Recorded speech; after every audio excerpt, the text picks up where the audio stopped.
আল্লাহ রাব্বুল আলামিন কোরআনে কারীমের ভিতরে নবীজির নাম একটি বারের জন্য নাম ধরে তাকে ডাকেন নাই, বরং তিনি বলেছেন তোমরা পরস্পর পরস্পরকে যেভাবে নাম ধরে ডাকাডাকি করো আমার নবীকে সেভাবে নাম ধরে ডাকবে না।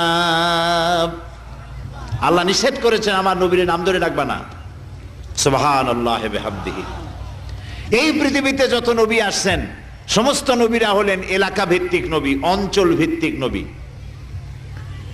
এক এক এলাকার, নূহ আলাইহিস সালাম এক এলাকার, মুসা আলাইহিস সালাম আলাক এলাকার, দাউদ আলাইহিস সালাম আরাক এলাকার, এরকম এলাকা ভাগ ভাগ করা। কিন্তু মুহাম্মদ সাল্লাল্লাহু আলাইহি ওয়াসাল্লামকে আল্লাহ রাব্বুল আলামিন কোন এলাকার জন্য নবী বানান নাই।